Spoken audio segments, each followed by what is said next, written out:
Welcome to the Profitable Farmer podcast, where we share stories and tips to help you run a better farming business and create your very own freedom farm. If you're looking to work smarter and not harder in your farm business, welcome. You're in the right place.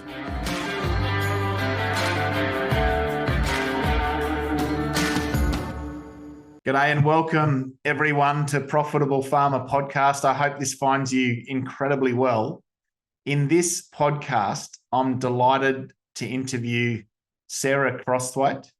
Sarah has recently committed to a Nuffield Scholarship looking into the mental health and well-being of farming families and the link that financial stress, climatic variability, and government intervention, amongst other things, can have on the resilience and mental well-being of our farming families. So it gives me great pleasure to introduce Sarah to you and just to explore why she committed to this, why Nuffield, what she hopes to research and achieve, and perhaps even also the impact that she hopes that it has in support of the strength and the success of farming families across our industry. So just as a formal intro, Sarah is an accredited mental health social worker and farms with her husband, Stuart, a dairy farm in northeast Victoria. Sarah has worked as an outreach counsellor to many farmers who were affected by the 2019-2020 Black Summer bushfires. She sits as a farmer representative on the National Centre for Farmer Health Advisory Board, where she continues to advocate for sustainable practices and holistic approaches to mental health care. Sarah has been a lifeline volunteer and now focuses in on pursuing this Nuffield Scholarship.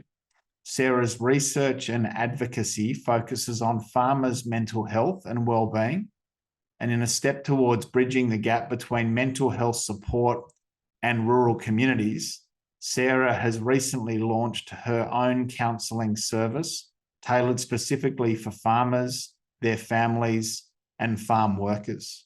So in the intro, we'll share some support services that you might find helpful, and we'll also share a link to Sarah's profile and research piece on the Nuffield Scholarship website. Thank you, everyone. Enjoy this. And Sarah, thank you so much for your time. Sarah, thank you so much for your time and welcome to Profitable Farmer podcast. Thanks very much for having me.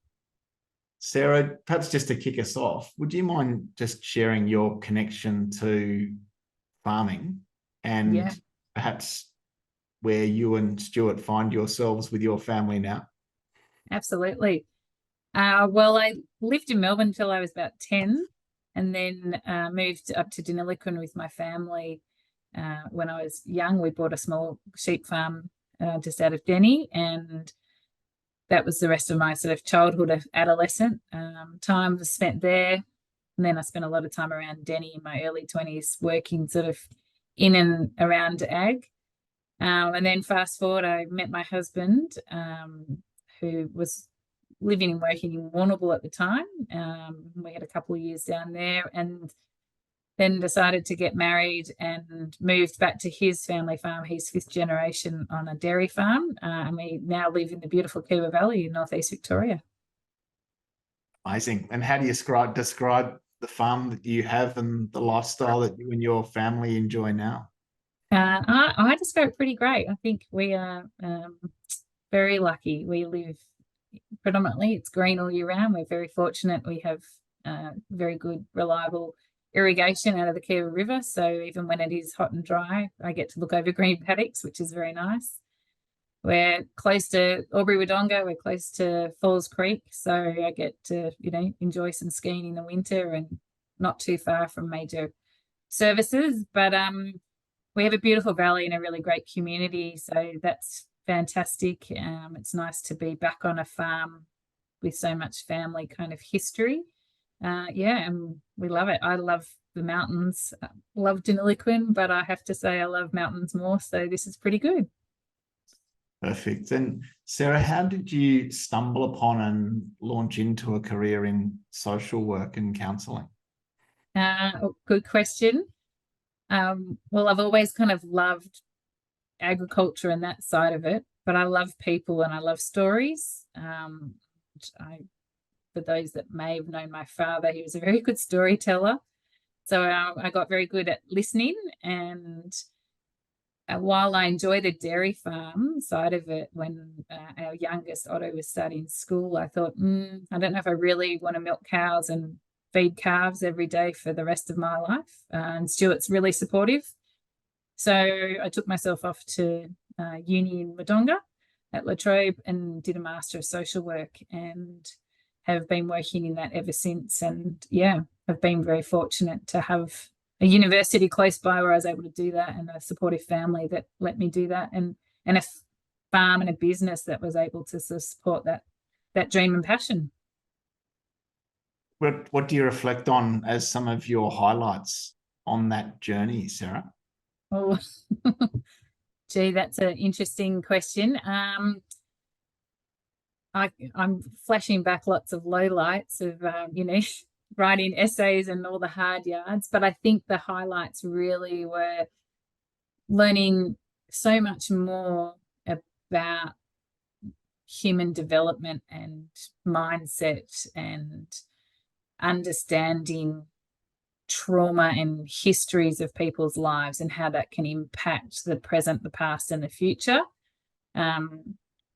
So just being able to unpack it and understand it, I think, has been really fascinating, and has given me kind of that ability now to kind of look at somebody with absolute no judgment, because we never know what their story is until they share their story. So yeah, I feel very privileged to have, been able to learn that and understand it and unpack it a lot more.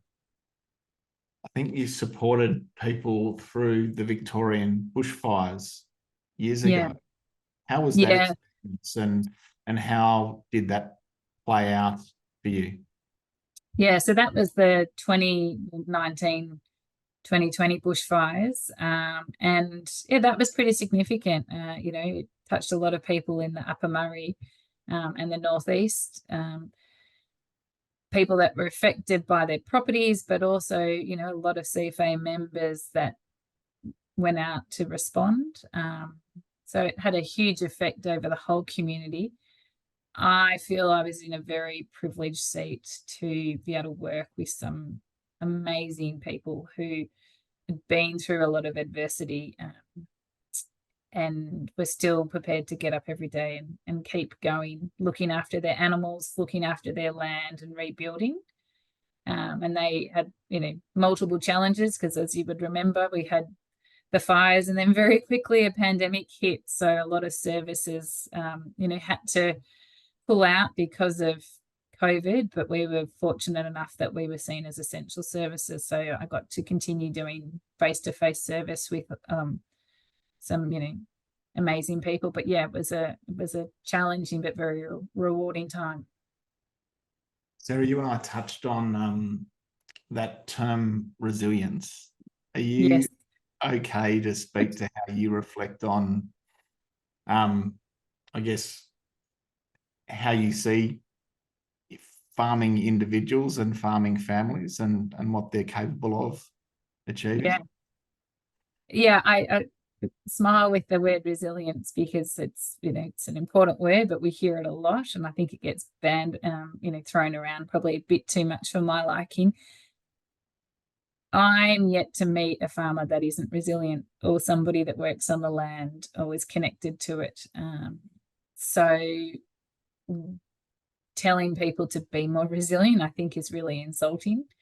Working with people to highlight their resilience and their strengths and their abilities, and to gently remind them of all of them, I think, is a much kinder way to do it. And I think that, as I said, I haven't met a farmer that isn't resilient. Their ability to get up and keep going and care for everything else around them is second to none, as far as I'm concerned. Completely agree. So, Sarah, What inspired you to consider a research piece and a Nuffield project? Yeah, good question. And I think it was sort of during that time of working with a lot of farmers after the bushfires. Generally speaking, in the wider community, you would hear comments like there's no services, there's nothing available. And again, that is true, and it was tricky during COVID. But I wasn't run off my feet. I was busy, but I wasn't flat out. And so it got me thinking, am I not promoting this service well enough? Is our organisation not promoting it well enough? Are people not willing to reach out? You know, what are the barriers and what are the reasons? And I felt that there was support around. So it got me thinking, well, what is it that everybody else is seeing differently to me? And I also think, you know, relatively speaking, we live in a privileged state of Victoria where we don't have to travel vast distances like somebody in Queensland, Western Australia, or Northern New South Wales. So I was curious to see if what I was thinking in my mind was happening everywhere, or if it was just us, and if I had things wrong or different. So that really started the journey, I suppose, because I was interested in it, and I thought, well, how can I find out about this? And I was tapped on the shoulder by a few people regarding the Nuffield, and yeah, that sparked an interest that once it was there, I thought, well, I can't kind of stop thinking about it. So here I am after a journey of getting through the process, but the interview process. But yes, I'm very fortunate to be here. Congratulations. And what I'd love to do is just to sort of explore what you're hoping to achieve with your project. And then maybe in 6 months' time, or when you feel ready on the other side of your tour and your report, perhaps, that we sort of check in again and sort of explore what you did discover on your journey. Yeah, absolutely. I think what I'm hoping to discover is, I think that's a tricky question, because I think if I knew what I wanted to discover, I wouldn't be on the journey. So trying to find out different ways of things is important to me. Where it feels sometimes like everybody's doing the same thing, and is that working? Is that not? So the great thing about Nuffield is that you get to go overseas and talk to other people in other countries in agriculture and non-agricultural services and ask them what they're doing and what their barriers are, how they've navigated the waters, so to speak. So for me, I'm really interested in, yes, what's happening in Australia, but also what's happening everywhere else. Is this an Australian only issue, or is this a world issue? And what are other people doing, and what can we take from those learnings to improve and support people through their mental well-being? So why Nuffield? What was it that had you make that decision that it was a Nuffield research piece that you wanted to do? Well, Nuffield's all about ag.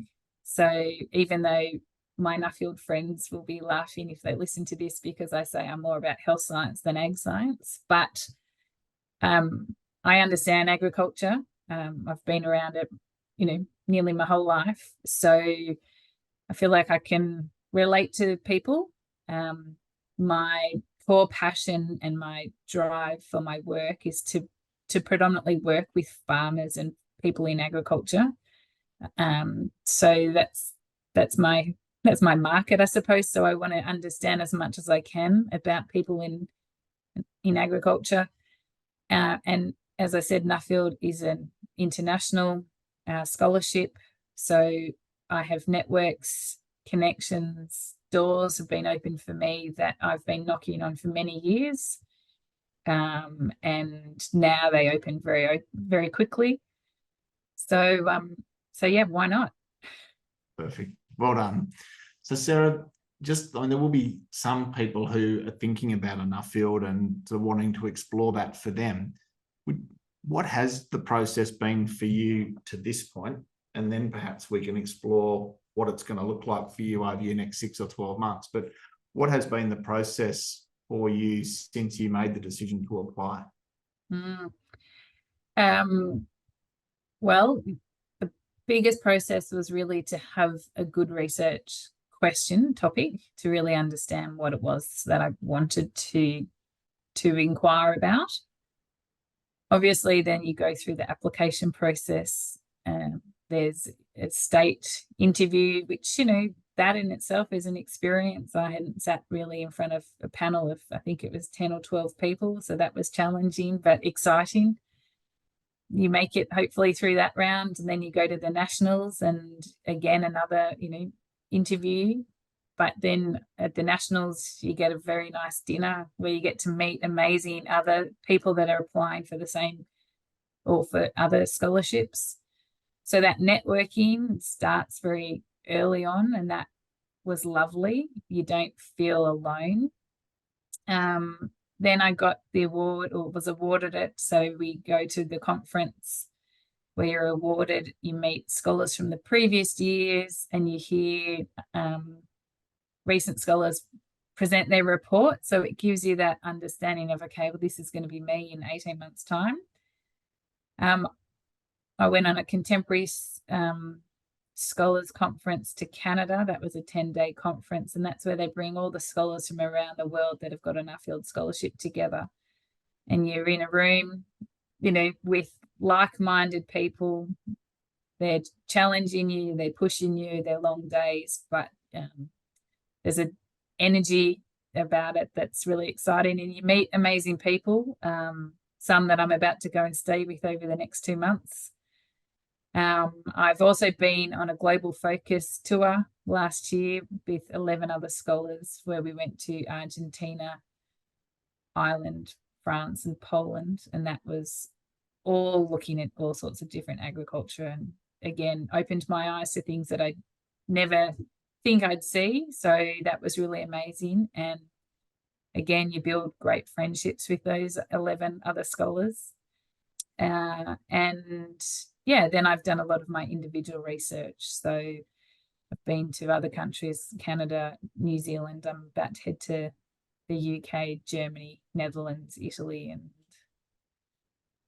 Switzerland to do more research. And yeah, that's really exciting. And I'm really looking forward to the opportunities that are going to come my way and see what happens. What's your sense of the Nuffield organisation and that network, and kind of how it turns up?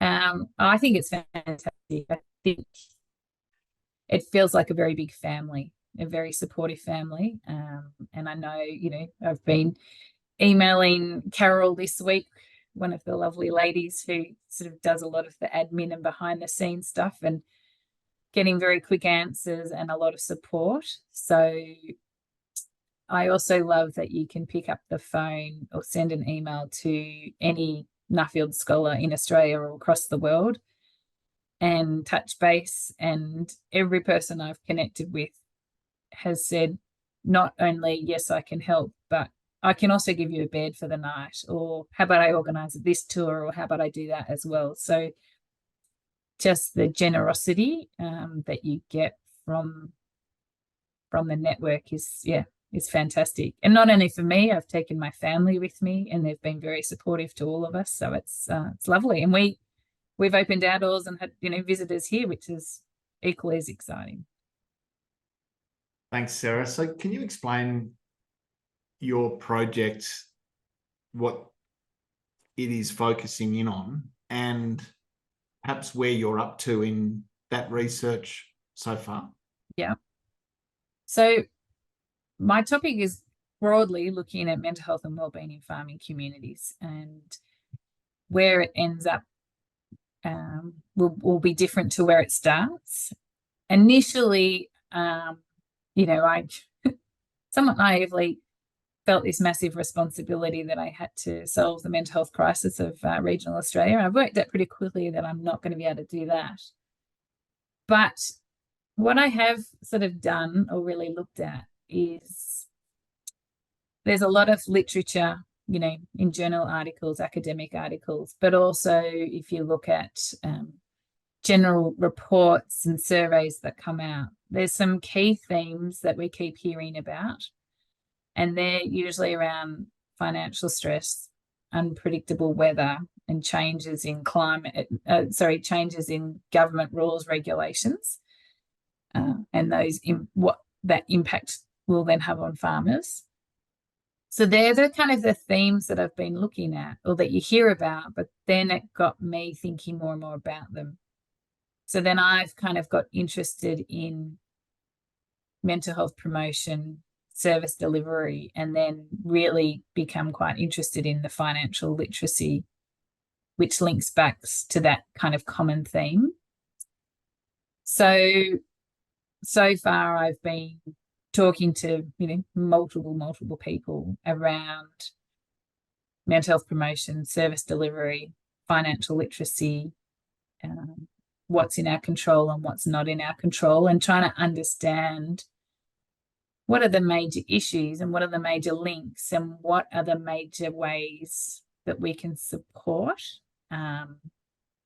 to reduce some of that accumulated stress that either comes due to financial situations, weather, or, potential changes in rules and regulations.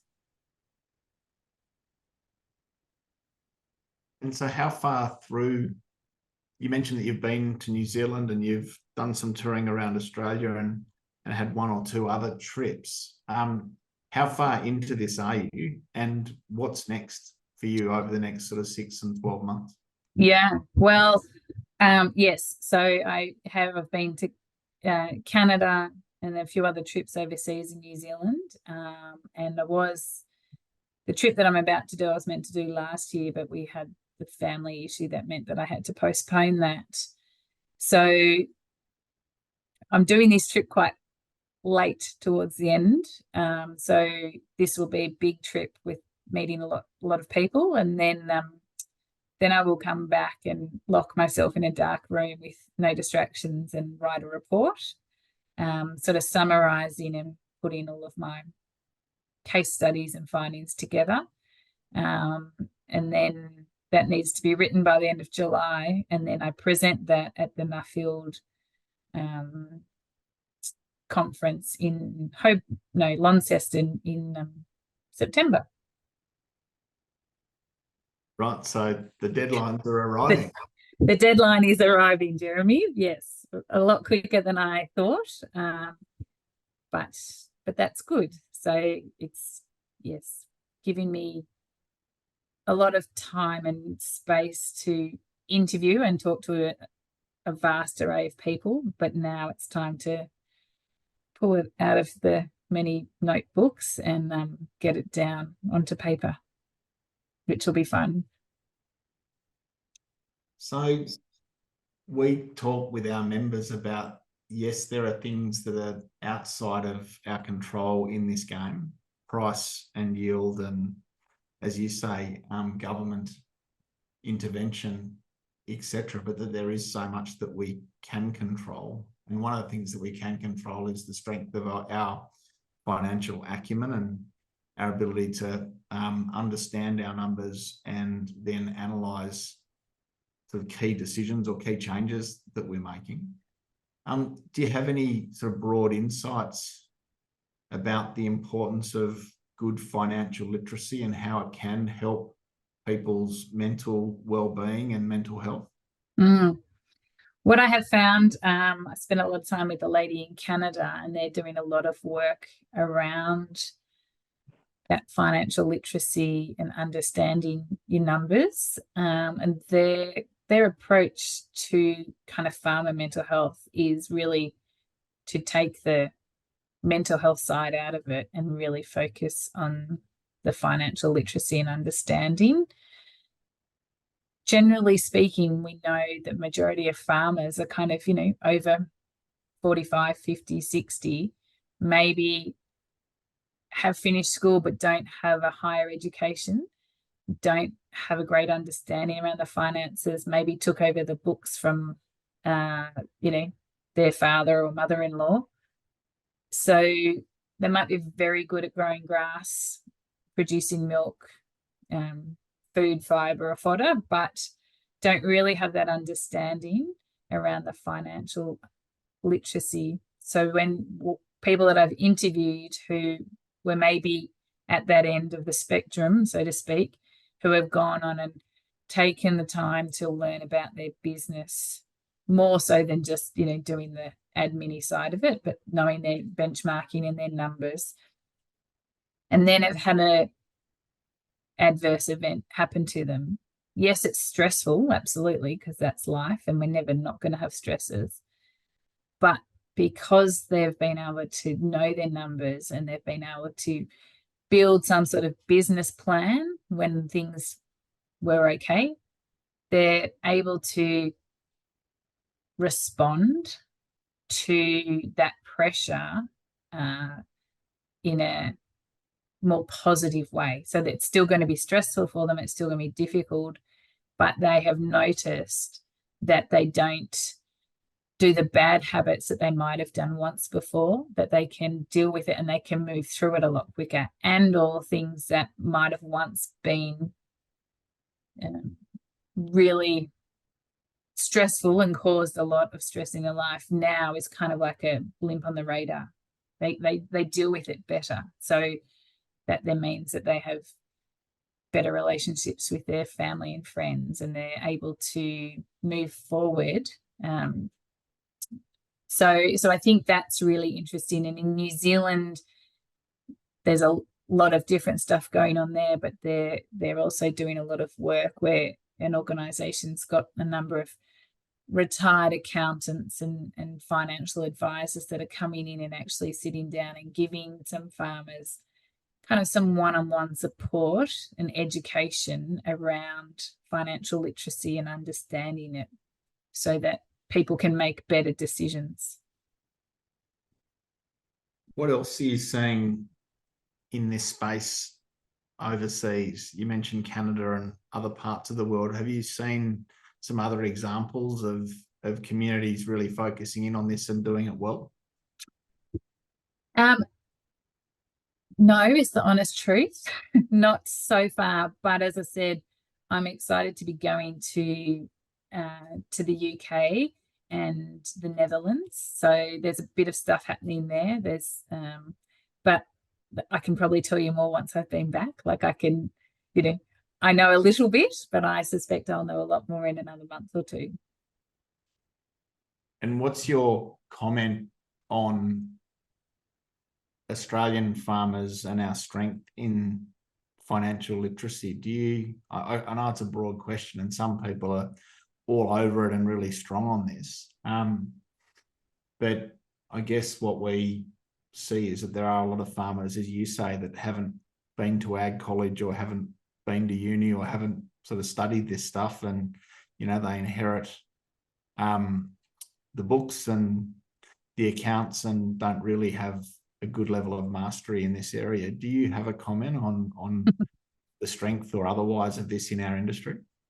I often joke to my husband that when I said my vows, they should have said for better, for worse, for bookkeeper or not, because I, did year 10 maths, and I think I spent most of my time looking out the window, if I was really honest. And I am one of those people. I've fallen into this role of being the bookkeeper and doing the financials, and have found it challenging for many years because it's not a skill set that I'm necessarily interested in or understand. I'm lucky that Stuart is very interested in it and does understand a lot of it, so he picks up a lot of the slack. But the more people I talk to, when I talk to farmers who come to see me for counselling, one of the main stresses is always around financial uncertainty and not knowing, and they're feeling the pressure of having to do BASs and having to get things reported, and not wanting to do it because for whatever reason they might struggle, poor literacy, financial, or any other kind of issue.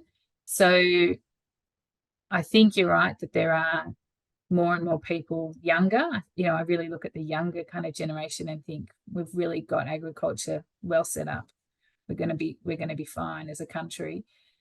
But there's still a lot of people in the middle who are really struggling. But there are great programs and organisations are trying really hard to improve that. I know Dairy Australia is doing a lot with Our Farm, Our Plan, which is getting people to start putting things down and understand that. So the more we continue to do that and the more we talk about it, the more people hopefully are willing to put their hand up and say, oh, actually, this isn't my greatest skill set. Maybe I should improve it.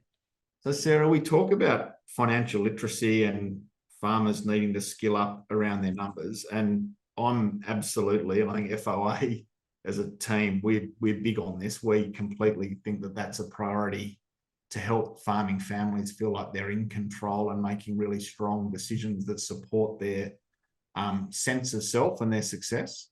But I guess just what I'd love to clarify is, we tell farmers they need to be better at finances, and you mentioned bookkeeping.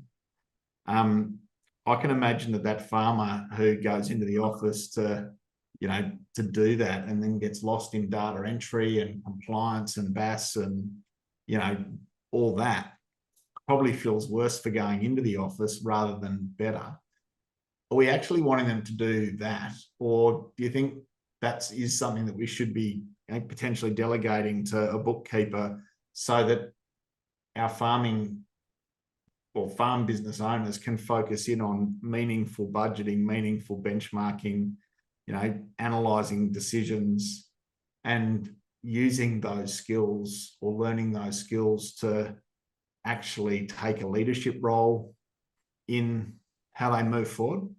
I hope I'm being clear there. I hear exactly what you're saying, and I think you're right that we don't want to be doing the $25 jobs when we could be doing the $100 jobs, so to speak. However, I think we have, a cohort of farmers that maybe don't actually know how to do that benchmarking and how to do that higher strategical thinking around their business because they're so daunted by the everyday bookkeeping and or even that's too difficult for them. So they stay out in the paddock and then, bills don't get paid on time and so forth. And so then there's that kind of ripple effect that goes through. So yes, it's about kind of pushing into that leadership role of thinking more strategically about your business. But I think you have to kind of really crawl before you can walk and really understand that early part. So I think that there's a need for promotion and support around A, B, and C, and then the rest. And it might be that the farming family comes together and things get split and divided. So one partner becomes kind of the everyday bookkeeper, tracks what needs to happen, and the other person's able to then move on and further up.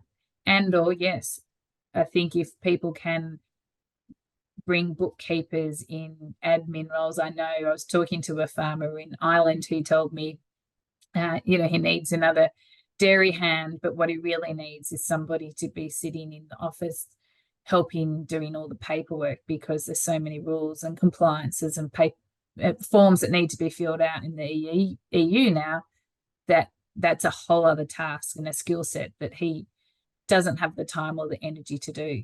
So if we can outsource resource, I think absolutely great. And, so I'm always saying to people, there's so many different roles in agriculture. You don't have to actually be the farmer in the paddock. You might be somebody that's really interested in bookkeeping or business management, and you can sort of support farmers. I think we need to be looking at what we're good at and what we're not. And if we can outsource, then definitely do that. Yeah, great comment. Thank you. So then turning our attention to the mental health side of things, often hear that there's a real shortage of services in support of farming families and regional communities around and supporting mental health challenges. Do you agree with that? What would your comment be? think that's a great question, and I probably sit on the fence a little bit. I think we do a very good job in the rural context around promoting mental health, well-being, and wellness. Across the whole of Australia. This was a conversation that nobody would have 10 years ago, and we talk about it a lot. We see football players talk about it, people in the media. So the conversation is really changing, and there is a lot of mental health promotion happening in farming communities. I think the issue we have is that the delivery of mental health services and support for people who aren't on their A game or aren't feeling that they can get the support from their family or friends and might need something more formal. I think we have an issue in that space that, yes, we know in regional and rural communities that most of us don't have a local GP because we've got locums coming in. So it's hard to build a relationship, which means it's hard to open up and share vulnerabilities.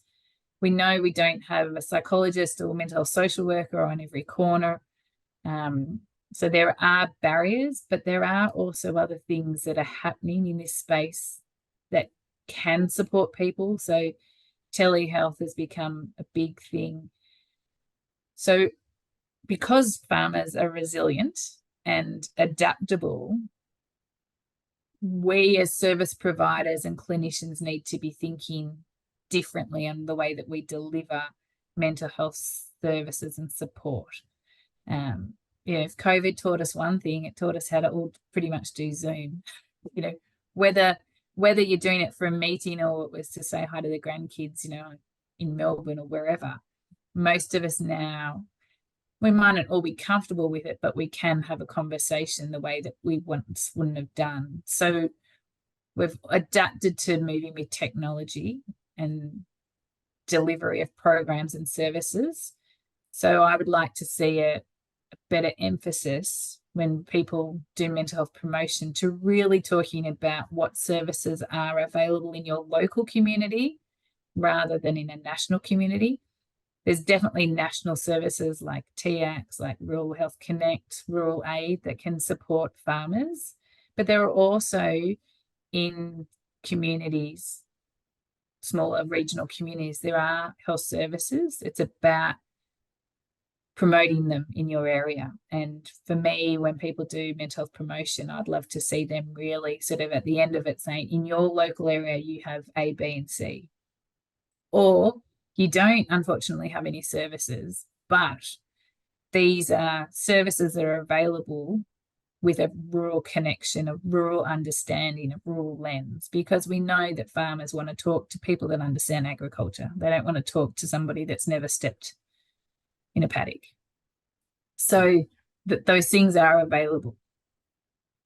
Yeah, there's an opportunity there that they're more available now than they ever have been because of teleconferencing, and we've all got access to potentially all the support we need now that we didn't have 10 or 15 years ago when there was only local support. But to your point, I think it's sometimes hard for people to know who to reach out to or what call to make or what request to make, given that we do have access to so many potential support services. Absolutely. And I mean, I've been researching and working on this for over a year and a half now, and I'm still struggling to find services, or I find somebody today that I didn't know about 2 days ago. And I think, how did I not know? Like, I should know because I'm spending so much of my time looking into this. So things are changing and adapting quickly. And I need to be really clear. I know people in remote Western Australia aren't going to have good connectivity. So there are definitely barriers for people like that more than people in the Kiewa Valley. So it's not a one size fits all. And that was probably back to my point earlier on when I first did the Nuffield. I thought I have to fix the whole mental health problem. I can't, unfortunately. And not everything that I find or everything that I suggest or somebody else suggests is going to work, because nothing works. Not everything works for everybody all the time. But the more options we have, the more variety, and the more we let people know about it, then they can hopefully be brave enough to go, you know what, I'm going to pick up the phone and try that phone number, or I might try that telehealth, or I might read that article and see if that helps me. Thanks, Sarah. So perhaps just a couple of final questions. Do you have a hope or an aspiration of the impact that your research might have back on the industry? Yeah, I do. I hope, and I'm quietly confident, Jeremy, that industry is taking notice and listening. I think the agriculture industry is amazing, and we produce wonderful food and fiber and fodder and whatever. But if we don't have the people growing and producing all of that, we don't have an industry. We can bring robots in and we can mechanize things as much as possible, but we still need people at the end of the day. So the number one asset to any farm and any business is its people.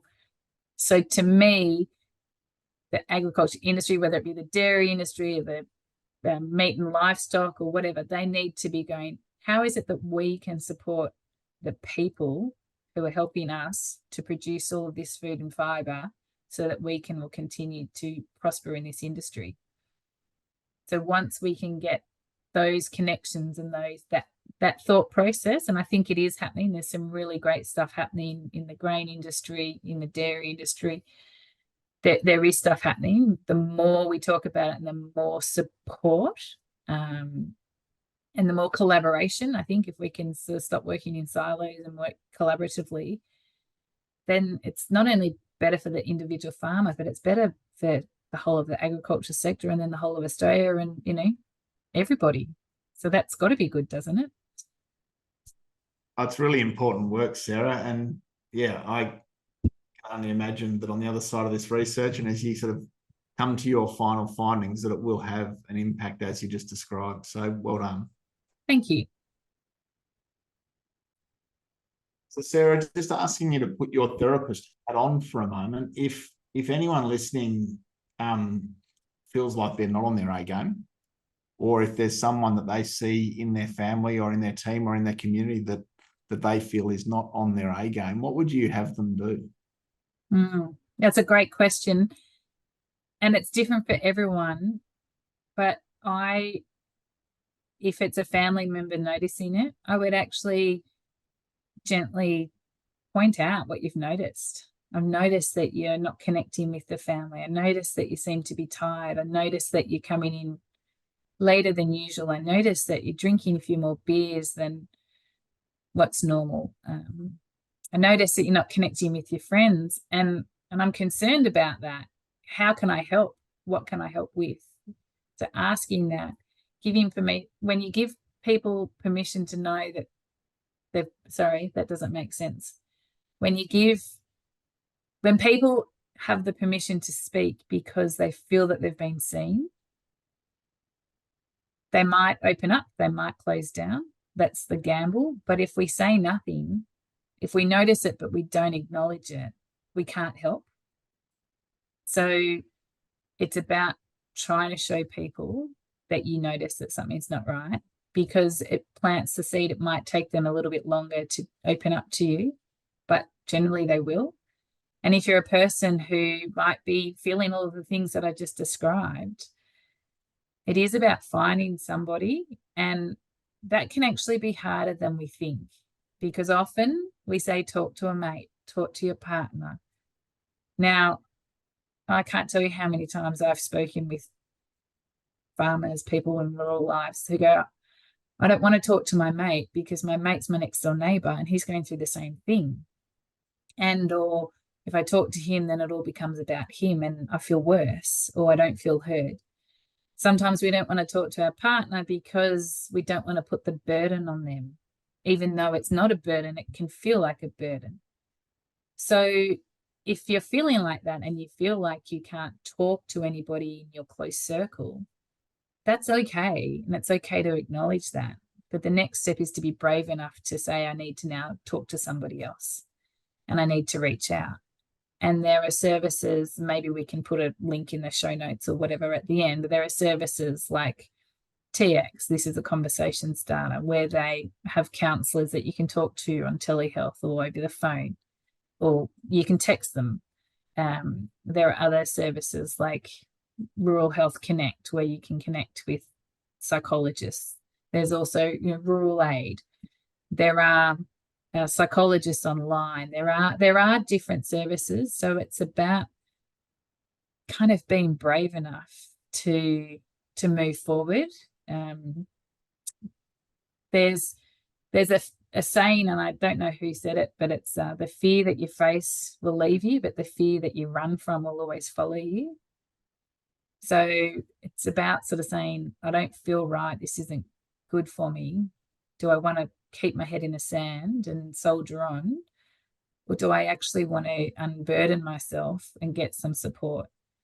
And what I find is that if you are brave enough to actually talk to somebody earlier, you might only need 2 or 3 conversations to feel a lot better. But it's when we hold it in for such a long period of time that it takes more work to work through.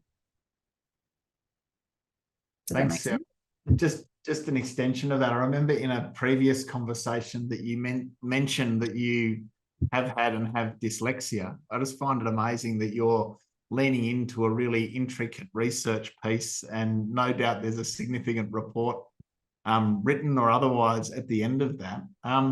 Congratulations on leaning into this for so many reasons, but just well done for doing it, given that that is sort of a learning challenge that you might have navigated. What would you say to people that might think that something like a Nuffield or an ag degree or whatever might not be available to them because they might have a learning difficulty or a challenge like that? Yeah, great question. And I did for many years, I did everything in my power and ability to hide my dyslexia, and to kind of run for it and ignore it. But it's there and it's part of me. And, with age, wisdom, maybe not, I've been able to push through that. So it's still with me. And every day there are challenges, but I have had so much more reward from pushing myself to do challenging things than from sitting in fear of, well, what if somebody laughs at me? What if somebody thinks I'm no good because of my learning disability? I don't see it as a disability. I see it as a power and a strength now. I'm pretty open and honest about it. It gets you out of writing minutes in staff meetings, so that's good if you tell everyone. But yes, you're right. At the moment, I, am doing a lot of research, a lot of reading, which is fine, but a lot of writing. And I struggle to get it from my mind onto paper. But I continue to do it because the reward that I feel when I've done it, written something or put it down, is far better than the feeling I have of failure or not being able to do something. So I would say to anybody who's thinking about doing a Nuffield or thinking about going to university or any of those big kind of things, you will feel much better once you do. It will be challenging, but nothing worth doing isn't challenging, right? So yes, it's hard, but it's fun and it's rewarding. And the feeling of accomplishment, I think, is, to me, is kind of what keeps me going. I've got 2 teenage kids now. And for me, it's been about showing them that it doesn't really matter what differences we have. If you keep trying and you get up, we get knocked down, but you get back up again, right? So yeah, don't let dyslexia or anything like that ever put you off following your dreams, because we are all worth it. Such a great comment, Sarah. Thank you. Congratulations on committing to this. a major piece of work that I think is going to be really compelling. Would it be okay if we connected again on the other side of your touring and your researching and your report writing, and we can explore some of the key outcomes that come from your project? Absolutely. Love to. Absolutely. Awesome. Thank you. Thanks for having me. Thanks so much for your time. Really appreciate it. So great to connect with Sarah Crossthwaite and to explore a really important topic. And just credit to you, Sarah, for pioneering and being so committed to this research piece. I look forward to debriefing with you and to a follow-up podcast, perhaps in 6 or 12 months when you feel ready, just to share some of the key takeaways and insights. But amazing to think that there's that piece of research being done around, mental health and well-being of farmers, and how that is impacted by financial stress, by climatic variability, and by the impositions of government on our farms and our businesses and our industries. Again, Sarah, thank you for your time. Congratulations. And to all of you, I hope that's been valuable. Bye for now.